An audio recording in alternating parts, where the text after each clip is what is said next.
आपने एक बात कही थी कि उनका कैरियर तकरीबन खत्म हो चुका है, और दूसरा हमने ओडीआई और टी20 तो काफ़ी जीते, लेकिन टेस्ट क्रिकेट में हम बहुत पीछे आ गए। शायद उतनी वो अचीवमेंट हम नहीं हासिल कर पाए। देखें, जहाँ तक सरफराज की बात है, वो हमेशा से टीम का हिस्सा रहे हैं। सो मैं जब आप 15 या 17 प्लेयर्स अनाउंस कर देते हैं, सो फिर उसके आगे मैं नहीं समझता हूँ कि किसी की और ज्यूरिसडिक्शन होनी चाहिए सिवाय आपके कोच या कैप्टन के।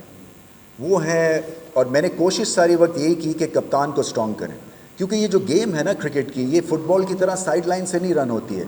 ये अभी भी वो स्पोर्ट है या चंद स्पोर्ट्स में से एक है जहाँ पे लीडरशिप मैटर्स।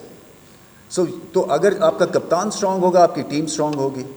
उसने लड़के खिलाने और लड़ाने हैं। तो एक तो ये है।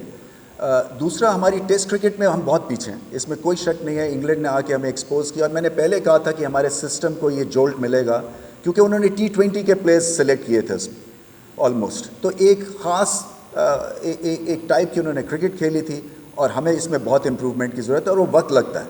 वो आपका कॉम्बिनेशन बनता है, इंजरीज़ हुई, पूरी टीम नहीं थी, मगर एक मैसिव वेकअप कॉल है। और वनडे में जो हमारे 2 फॉर्मेट्स हैं, 50 ओवर्स और टी20 में, वो माशाल्लाह से हमारी प्रोग्रेस अच्छा है। As a left arm bowler मुझे मोहम्मद आमिर से बहुत मोहब्बत है।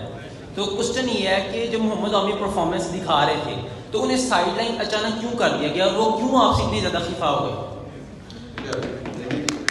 देखें जी, ये पहले तो आई थिंक यूथ को ये समझना है कि जो फिक्सिंग में मुलव्वस हैं और जो टेंटेड है, उससे मोहब्बत नहीं की जाती है। एक तो बड़ा क्लियर, और वो आप शायद मैं इसलिए ज़्यादा इस चीज़ को महसूस करता हूँ क्योंकि मैं उस एरा में क्रिकेट खेला था अनफॉर्चुनेटली, जहाँ पे 9 लोग मैच जीतने की कोशिश कर रहे थे और 2 डंडी मार रहे थे। तो जब आपके साथ ये प्रैक्टिकली चीज़ हो जाती है ना, आप बड़ी मुश्किल से, मुझे घर वाले भी समझाते हैं कि सज़ा हो गई है, जाने दो। मैं कहा हाँ ठीक है, वो खेलते रहें, मगर मेरी किताब में ऐसे लोगों की कोई इज्जत नहीं है और कभी नहीं रहेगी। सर, वो अपने डिपार्टमेंटल क्रिकेट को बंद कर दिया था, मगर जब नया चेयरमैन आए तो उन्होंने फिर से डिपार्टमेंटल क्रिकेट को बहाल कर दिया। तो इसके बारे में आपका क्या मौक़िफ़? देखिए, पहले तो वो मैंने बंद नहीं किया था, मेरे से पहले वो बंद हो गया था। दूसरा, ये जो नई कॉन्स्टिट्यूशन लेके आए हैं, ये डार्क एजेस की कॉन्स्टिट्यूशन है बाय द वे, इसलिए कि दुनिया में ऐसी कहीं और नहीं है कॉन्स्टिट्यूशन जहाँ पे एक चलती फिरती कॉन्स्टिट्यूशन को बुलडोज करके आप ये कहें कि जी डिपार्टमेंट क्रिकेट खोलने के लिए हम आए हैं। क्योंकि अभी मैं आपको व्हाट्सएप अपना दिखाऊं, अगर जो कि 150 क्रिकेटर्स को इन्होंने फारिग किया है, जो कोचेस को फारिग किया है, वो सब रो रहे हैं। एक तरफ तो आप नौकरियों के लिए आए हैं और दूसरी तरफ 150 नौकरी आपकी चली गई हुई है। ये आजकल के माहौल में आपने देखना है कि what is best for cricket, ये बहुत ज़रूरी है। मैं आपसे पूछना चाहता हूँ कि अगर आप दोबारा चेयरमैनशिप में आते हैं तो क्या आप दोबारा वही सिस्टम ले आएंगे जो पहले था?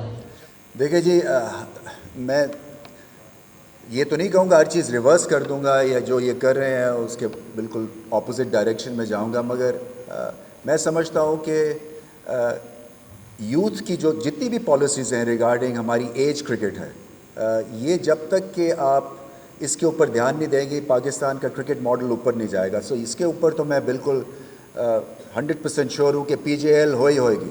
इसके ऊपर ये जितना मर्ज़ी इसको कंट्रोवर्शियल बना लें, ये अक्टूबर में है इसकी नेक्स्ट एडिशन, और जब तक हालात पता नहीं कहाँ से कहाँ निकल जाएंगे, मगर मौका मिला तो ये मॉडल कहीं जाने वाला नहीं है, क्योंकि ये एक आपका पीछे से प्रोसेस फॉलो हुआ है। दूसरा, वेलफेयर क्रिकेटर्स की, मेरे हिसाब से जितना पैसा क्रिकेट बोर्ड में है, ये सब क्रिकेटर्स के लिए है।